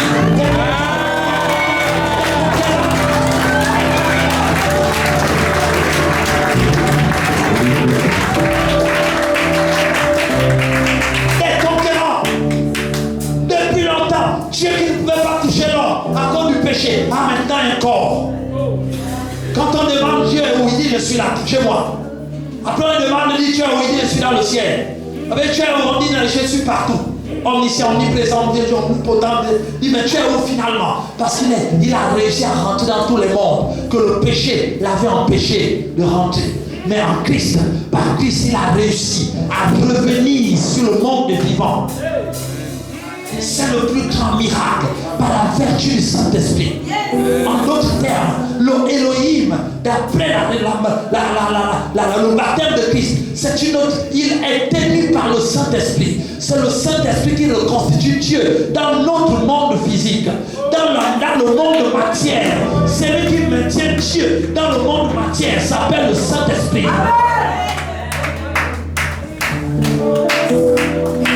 Il est agissant par l'Esprit. Parce que c'est lui qui a reconstitué Christ et a réconcilié la parole avec son propriétaire. Dès lors que le Saint-Esprit est descendu sur Jésus, la Bible dit la voix se fit entendre. Dieu avait retrouvé sa voix. Amen.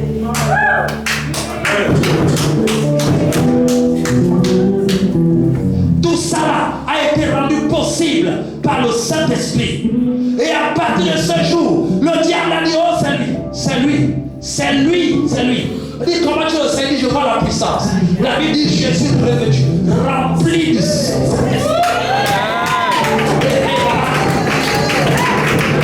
Le signe, tous les voyants dans le monde des ténèbres s'est mis au rouge.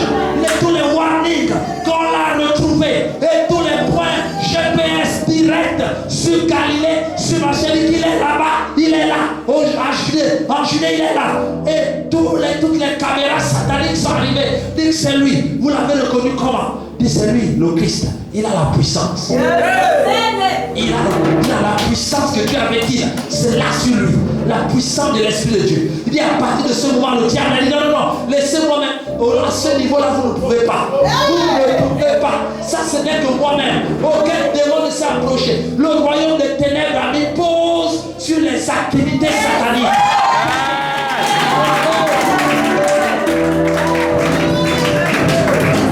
Il fallait aller tenter le Christ. Le diable s'approcha de lui et il lui pose une simple question. Il dit si tu es le Fils de Dieu, en d'autres termes, si tu es le Christ, alors fais ça. Pourquoi? Parce que le diable sait que le Christ a le pouvoir de transformer les pierres en pierres.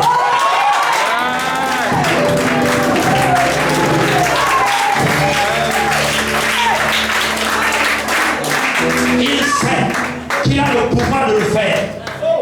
Il peut changer la nature de quelque chose et créer une autre nature. Le diable sait que le Christ a cette possibilité. Mais l'homme, Jésus, n'avait pas la possibilité. C'est le Christ qui a ce pouvoir. Il lui dit encore, si tu es le Fils de Dieu, alors monte sur la lune et tombe. Il est écrit que les anges te porteront. Porteront qui? Jésus? Non, parce que Jésus n'était pas encore le Christ. Le diable n'a jamais dit au petit Jésus à 14 ans que saute du toit. Il sait qu'il va s'écraser et il va mourir. Parce qu'il n'y a que le Christ, celui qui a le Saint-Esprit, le pouvoir, que les anges secourent. Et il est en train de dire, le diable est en train de dire, de reconnaître que quand j'étais au ciel, quand j'étais avec Dieu, Dieu nous avait enseigné que quand le Christ viendra, il faut qu'on le secoue. Donc si toi tu tombes, les anges qui sont restés là-bas vont te secourir. Parce que c'est l'ordre qu'on a reçu. Ça veut dire quoi? Ça veut dire que le Christ est toujours secouru par les anges. Toujours. Voilà pourquoi lorsqu'il a fini la tentation, la Bible dit que les anges vinrent le servir. La Bible dit qu'il n'a pas prié pour demander que les anges viennent. Mais les anges sont venus pourquoi? Parce que les anges ont reconnu enfin le Christ. C'est une reconnaissance. Ce n'était pas une prière. Il n'a pas demandé aux anges de venir. Mais les anges étaient fabriqués. Les anges ont été créés pour servir le Christ. Et lorsqu'ils ont reconnu le Christ, parce que les anges aussi dans le ciel cherchaient le Christ, ils avaient perdu la parole. Ils se demandaient, mais le Christ là c'est qui? Jusqu'à ce qu'ils reconnaissent le Christ en Jésus. Et ils sont venus le servir. Lorsque le Christ est quelque part, les anges sont là et ils nous servent et ils empêchent que tes pieds ne heurtent. Lorsque tu fais un accident, les anges sont là pour attraper le Christ parce que le Christ ne doit pas mourir.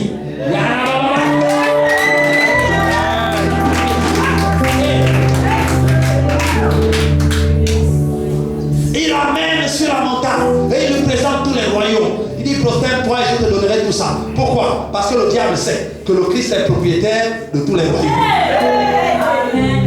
Le Christ peut changer la nature des choses. Le Christ est secouru par tout le ciel et le Christ a un royaume et toutes les richesses du monde.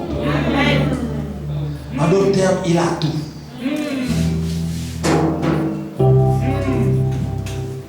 Tout ce que Dieu fait est en lui. Il est le pouvoir, il est la puissance. La Bible dit que Jésus a été déclaré fils de Dieu par la puissance du Saint-Esprit, qu'il a ressuscité des morts. Ça veut dire que même Dieu, pour sortir du tombeau, il avait besoin de l'Esprit.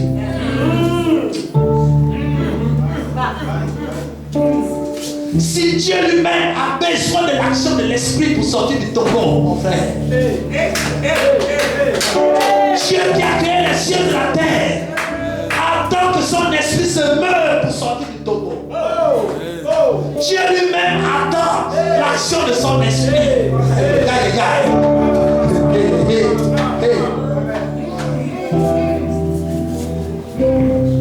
Dieu sait que sans l'esprit, il ne peut pas sortir du tombeau. La Bible dit qu'il a été déclaré, il est ressuscité par la puissance de l'esprit. Il est le seul capable qui agit dans tous les mondes. L'Esprit de Dieu, le Christ.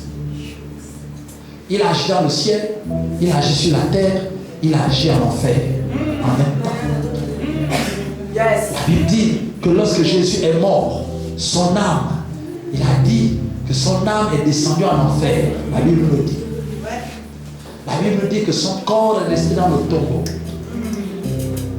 Et Jésus lui-même a dit, Père, je remets mon esprit entre tes mains. Le plus grand miracle qui n'a jamais existé et qui n'existera plus jamais. À chaque fois qu'on prononce ce miracle-là, tout le ciel se prosterne et adore celui qui est sur le trône. L'esprit de Jésus entre les mains de Dieu, le corps de Jésus dans le tombeau sur la terre, l'âme de Jésus en enfer pendant 3 jours. La Bible dit que le dimanche matin, l'Esprit de Dieu est monté. J'ai caricaturé, n'est même pas monté. Il a pris l'Esprit de Jésus entre les mains de Dieu, où Jésus l'avait laissé. Il a pris l'âme de Jésus qui était en enfer, en train de prêcher l'évangile là-bas. Et il les a ramenés dans le corps qui était dans le tombeau de Joseph d'Arimathée, dans le jardin. L'esprit est dans le monde de Dieu. L'âme est dans le monde de l'enfer. Le corps est dans le monde physique. Jésus a été le seul être humain qui a été éclaté dans tous les mondes. Voilà pourquoi son pouvoir s'étend du ciel jusqu'en enfer en passant par la terre. Il n'est pas comparable à Confucius soit à Homère soit. Il n'est pas comparable. C'est le seul être humain qui s'est retrouvé dans 3 mondes en même temps. Éclaté.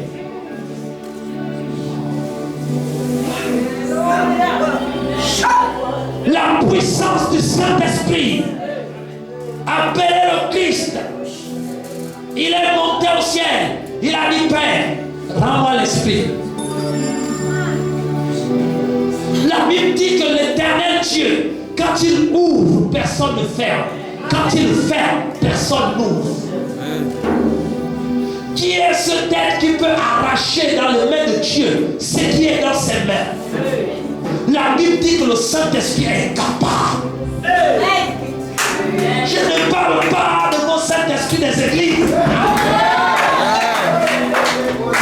Je parle de celui qui est Dieu, qui est capable de dire à Dieu, l'Esprit de Jésus est entre tes mains, donne-le-moi. J'ai encore besoin de lui. Et Dieu donne.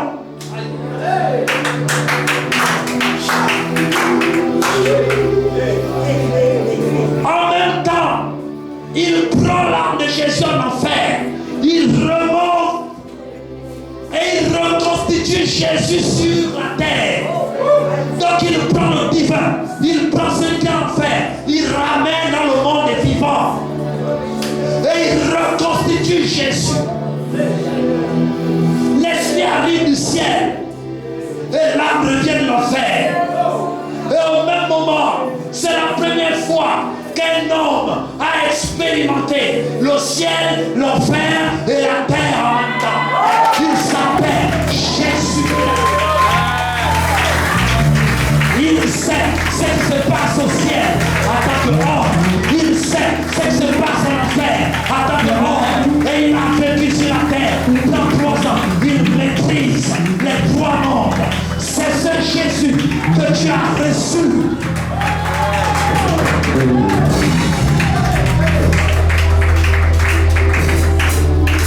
C'est lui que tu as reçu. Il maîtrise toutes choses. La Bible dit que le dimanche, Jésus a bougé les droits et ça a bougé. Il a ressuscité par la puissance de l'Esprit. Et il est devenu pour nous qui croyons en lui l'auteur d'un salut éternel.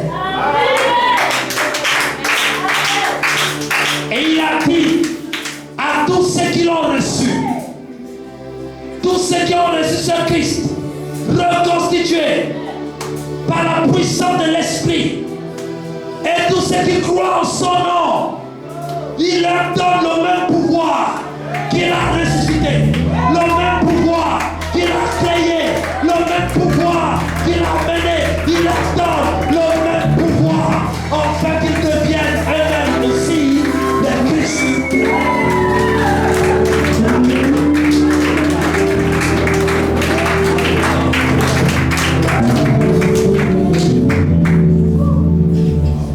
Il leur donne le même pouvoir pour qu'ils deviennent eux-mêmes aussi des Christ. C'est ce que ça veut dire. Le même esprit qui allait le chercher en enfer, le même qui allait le chercher au ciel, le même qui l'a ressuscité, le même qui l'a reconstitué avec Dieu, le même esprit, le même pouvoir est remis, le même esprit est remis. Dieu donne le même esprit à tous ceux qui reçoivent Jésus. Dans les mêmes dispensations. Voilà ce qui est entré en vous quand vous avez dit je vous reçois, je te reçois comme sauveur et Seigneur. C'est ce qui s'est passé. Voilà pourquoi après avoir accepté Jésus, vous avez eu toutes les tentations du monde. La vie est devenue difficile. Et vous avez même pensé qu'avant même que je n'accepte Jésus, j'étais quand même un peu mieux. Mais là, vraiment, je ne comprends plus tout ce qui m'arrive. Ce qui t'arrive, c'est quoi? C'est que depuis longtemps, le diable cherchait dans ta famille qui était le Christ. Et comme tu n'avais pas encore le pouvoir, il ne t'avait pas encore reconnu. Jusqu'au jour où tu as reçu Christ. Et l'Esprit de Dieu est descendu sur toi. De la même manière qu'il avait recherché Jésus, il t'a enfin reconnu en tant que Christ. Et tout ce qu'il est en train de faire, les épreuves que tu vois difficiles, il est en train de te dire, si tu es fils de Dieu, transforme cette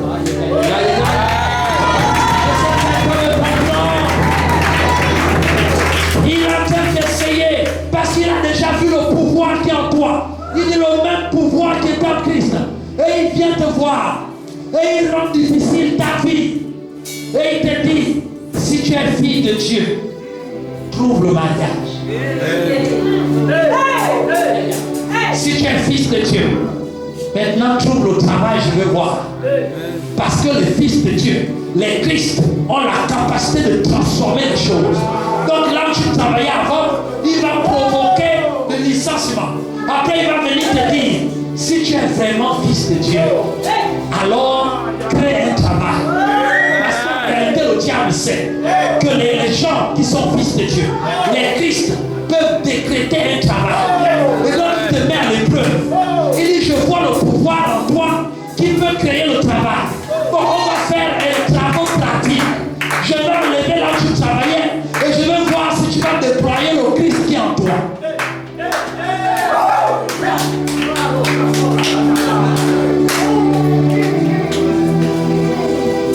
Le diable veut seulement tester toutes les tentations que tu as là. Après avoir reçu Jésus, c'est parce que le diable t'a reconnu en tant que Christ. Il a reconnu le Saint-Esprit en toi. Et donc il t'amène au désert et il veut tester si tu es vraiment fils de Dieu, si tu es au courant de ta nature, si tu es au courant du pouvoir qui est en toi.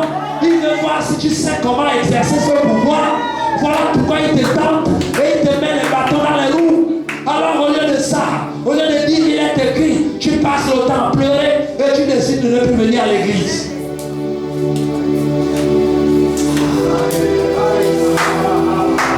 Tu ne sais pas que celui qui est en toi est celui qui a créé le monde. L'Esprit de Dieu, sans lequel Dieu ne peut rien faire pour toi. Ce que Dieu attend de toi, c'est que tu dises, il est écrit. Parce que le Saint-Esprit reprend la parole. Dès que tu vas dire, il est écrit, les choses vont commencer à bouger. Et il va créer les choses. C'est lui qui a créé. C'est le même Saint-Esprit qui est en toi. C'est le même esprit qui est écrit en Genèse chapitre 1. Et l'Esprit de Dieu se mouvait au-dessus des eaux. C'est le même esprit qui se meut au-dessus de toi. Or, l'eau est l'image de la parole. l'Esprit de Dieu en toi se meut toujours au-dessus de la parole. Si tu veux voir la puissance de Dieu dans toi, il faut qu'il y ait des eaux dans ta vie et que ces eaux tournent. Parce que c'est l'eau qui donne le mouvement de l'Esprit. L'Esprit se meut au-dessus des eaux. Voilà pourquoi Jésus savait que pour activer la puissance de l'Esprit, il fallait qu'il dise, il est écrit, que l'Esprit reconnaisse la parole.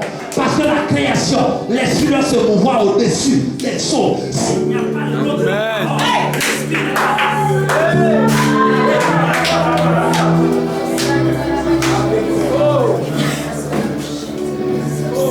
Je suis en train de te dire que tu es guéri, que tu es restauré. Amen. Paul dit, ce mystère est grand. Ce que je dis là, je suis volé, il me faut au moins une semaine pour traiter ça. Paul a dit que si l'Esprit, si et seulement si, pas les bababas, pas les tremblotes, non, il dit, si l'Esprit de celui qui a ressuscité Jésus d'entre les morts habite en vous, il dit à la condition que l'Esprit de celui qui a ressuscité Jésus habite en vous. Il dit si cet Esprit habite en vous, Romains chapitre 8 verset 11, il dit que cet Esprit-là rendra la vie à votre corps.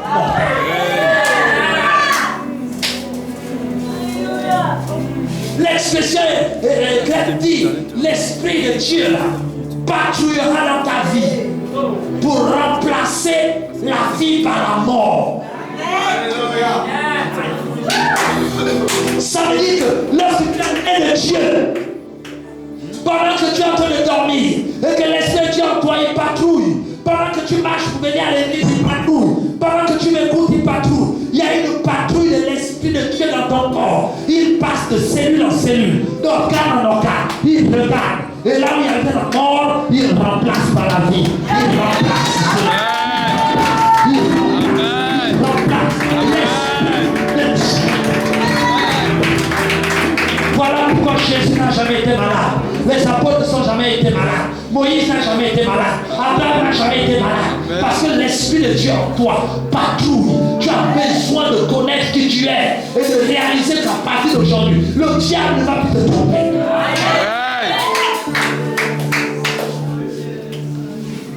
Tu n'es pas là pour demander la guérison. Tu n'es pas là pour demander les choses, pour pleurer. Ah Seigneur, aie pitié de nous.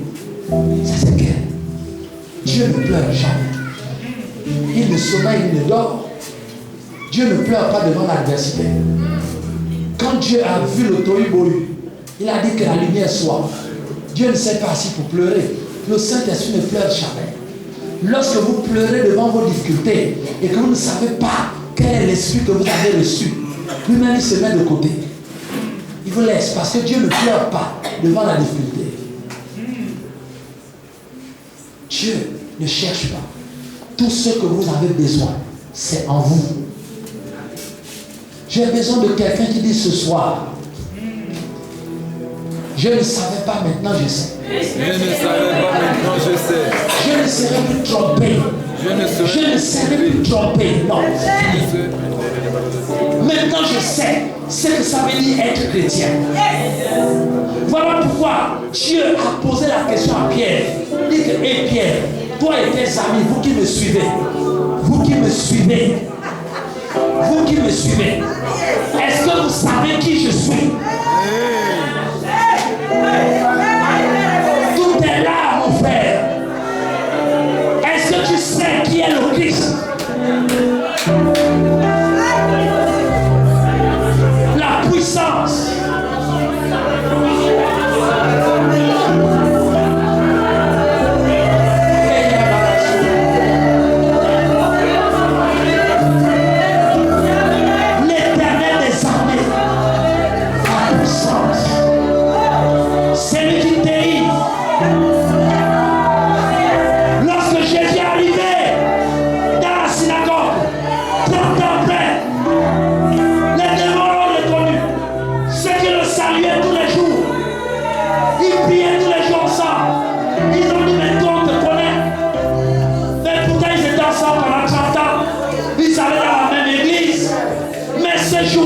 La Bible dit revêtu de la la puissance de l'esprit.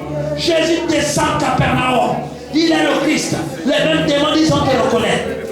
Dis tu es le Fils de Dieu vivant, tu es le Christ. C'est Jésus qui l'a dit. Chut, ne dites rien. Sortez seulement. Il n'y a aucun démon qui puisse résister lorsque le Christ est là dans ta vie. Je suis en train de te dire que la délivrance que Dieu opère sur toi, ce n'est pas le Saint-Esprit ne va pas se balader dans l'air comme ça. Non, ça c'est la science-fiction, ça c'est le film d'horreur. Le Saint-Esprit est en toi. C'est Jésus. Et si tu le crois, tu vas voir comment il va se mouvoir. Et comment les démons vont libérer ta vie, les problèmes vont sortir, les maladies.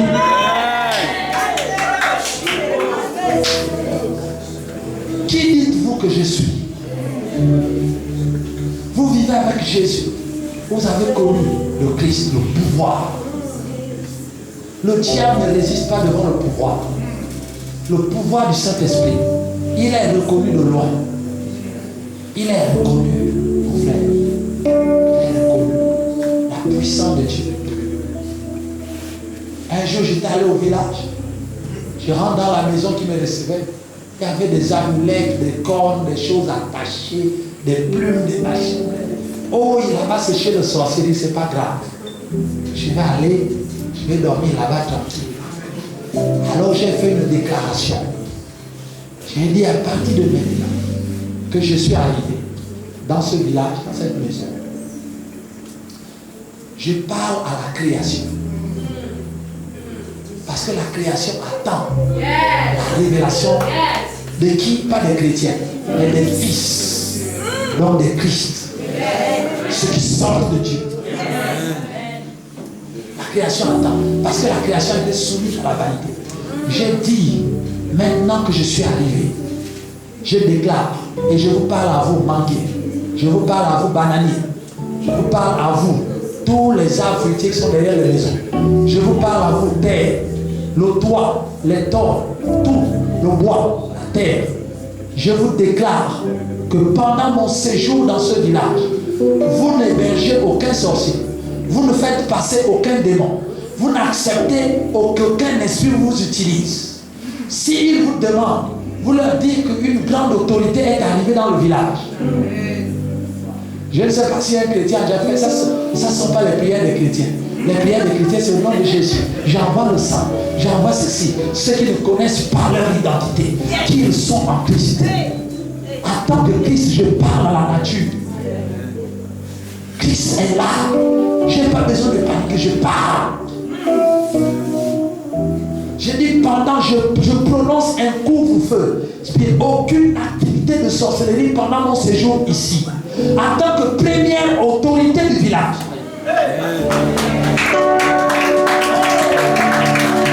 Je suis le seul représentant plénipotentiel de Dieu. Parce que j'ai l'Esprit de Dieu qui habite en moi, sur moi et avec moi. Le Christ est là, le Créateur. C'est lui qui a ressuscité Jésus est là. Le Créateur du ciel et la terre. C'est lui qui s'est mouvé au commencement. Il est là avec moi. Alors je peux décider. J'ai dit à partir de maintenant, la première autorité arrivée. Parce que je suis le seul représentant de Dieu dans ce village. Tous les autres sont représentants de Satan. Moi, je suis le seul représentant de Dieu. Et en termes de galon, je suis supérieur à Satan. Donc mes ordres sont supérieurs au nom de Satan. Je déclare que pendant mon séjour, toute activité de Satan s'arrête et aucun sorcier ne se lève. J'ai dit, malgré vous ne recevez aucun sorcier. S'il vient se poser sur votre planche, vous refusez. Vous lui dites que le chef arrive.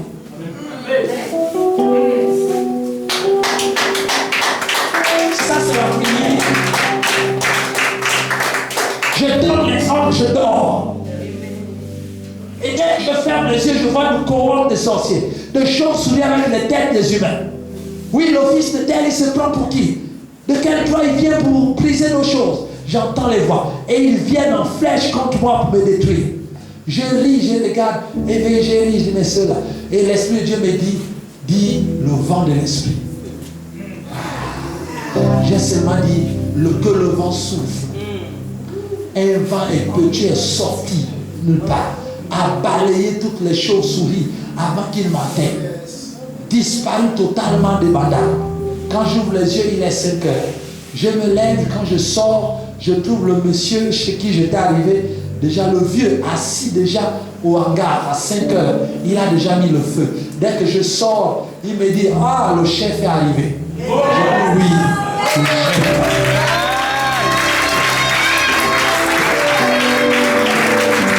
L'esprit de Dieu, le pouvoir. Vous ne serez plus jamais les mêmes. Vous ne paniquerez plus jamais. L'esprit de celui qui a ressuscité Jésus est en vous. Et il va vous délivrer ce soir. Ne mendiez pas les choses de Dieu. Dieu a horreur des enfants qui mendient. N'allez pas devant Dieu comme mendiant. Dieu lui-même s'est plié en quatre pour vous donner ça. Profitez et manifestez le pouvoir. Vous verrez vos vies changer. Vous n'aurez plus les choses à chercher. Les choses vont venir vers vous. Jésus n'a jamais appelé les anges pour leur amener la nourriture. Les anges sont venus d'eux-mêmes parce qu'ils ont reconnu le Christ en eux. Que servez Dieu. Croyez en Jésus. Et vous verrez, Dieu lui-même enverra les anges vers vous pour vous donner ce dont vous avez besoin. Et l'enfant de Dieu ne cherche pas. Wow.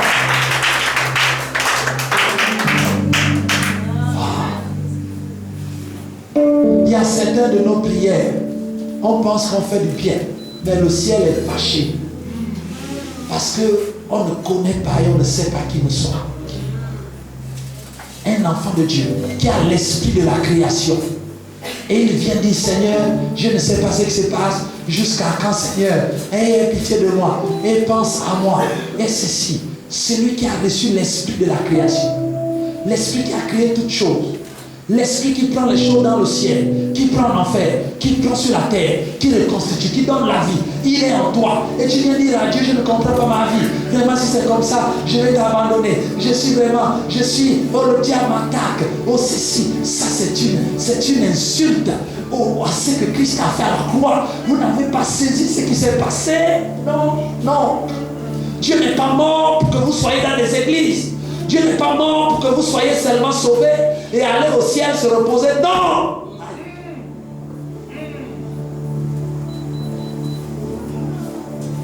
Il est mort pour vous donner le pouvoir.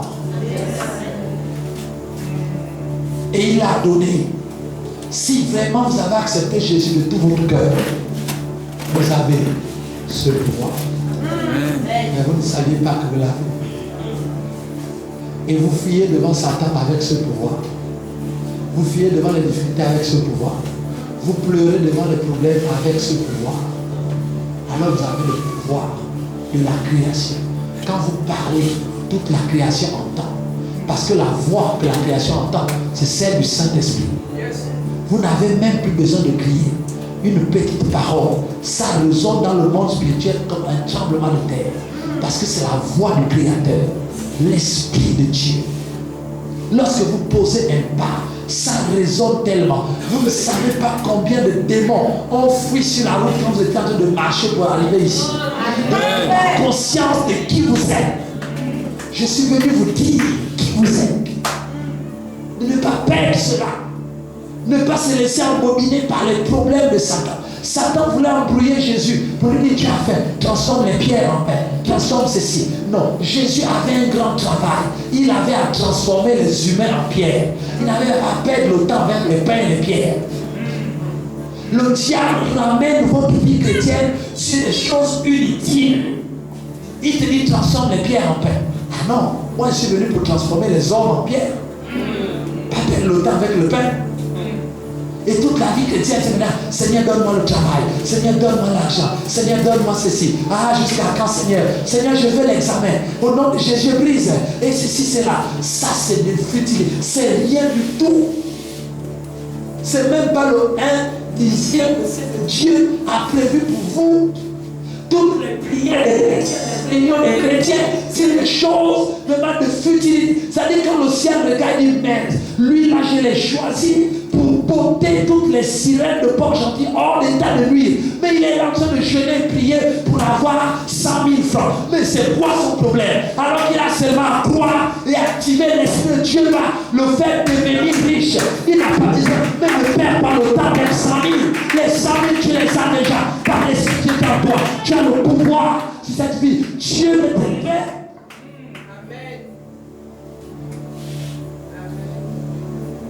Tu pleures à cause d'un mari, mais le mari il est en Christ. Plus tu connaîtras Christ, plus tu auras le pouvoir de devenir marié. Amen.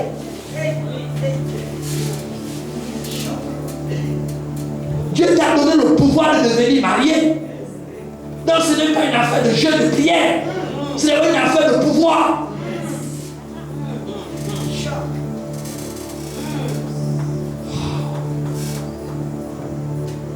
Dieu t'a choisi pour délivrer ta famille. Tu es en train de perdre le temps, en train de fuir les membres de la famille, sous prétexte que là-bas il y a les marmites de sorcellerie. Dieu t'a appelé pour détruire ces marmites-là. Comment tu peux fuir devant une marmite? Tu fais fuir Dieu devant une marmite. Une marmite. Tu perds en emmenant Dieu dans une boîte de nuit. Tu es chrétien, l'Esprit de Dieu en toi, le Créateur du ciel et la terre en toi. Et tu pars en boîte de nuit. Boîte de nuit. Une boîte dans laquelle il y a la nuit. Une boîte de nuit. C'est là-bas où tu amènes Dieu.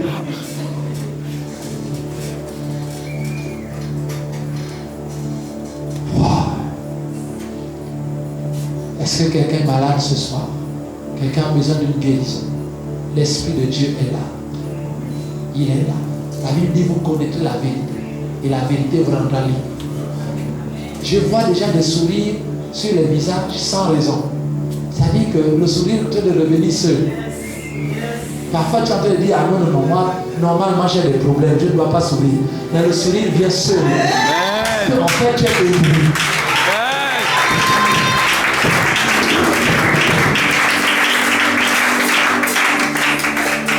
Vous connaîtrez la vérité.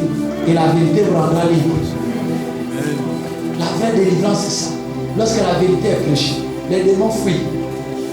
Ils ont déjà fui. Amen. Et la foi naît. Quand vous sortez d'ici, dites, je ne suis pas n'importe qui. Ne laissez pas le diable vous dévaloriser. Non. Vous n'êtes pas ce que les gens disent que vous êtes. Vous êtes ce que Christ a dit. Et moi, je te dis que tu es Pierre. Les autres disent que tu étais Simon, je t'ai moi, je dis que tu es Pierre. Amen. Les gens disent que ta vie est foutue. Les gens, les parents disent que celle ne fera plus rien. D'autres gens disent qu'elle ne réussira plus. Mais le Christ te dit, et moi, je te dis. Moi, je te dis. Les gens t'ont dit, mais moi, je te dis. Quelque chose se passe ce soir. Lève-toi, on va prier. On va prier. Quelque chose se passe. Il y a ta vraie identité qui est dans le ciel, qu'il t'a donné. Si tu n'as pas encore reçu Christ dans ta vie, je te prie de venir rapidement. Si tu veux recevoir Jésus, viens mon frère. C'est le plus grand des miracles que Dieu ait jamais fait. Transformer ta vie pour que tu deviennes un autre homme, une autre personne. Prenez l'engagement de suivre Jésus en ce moment.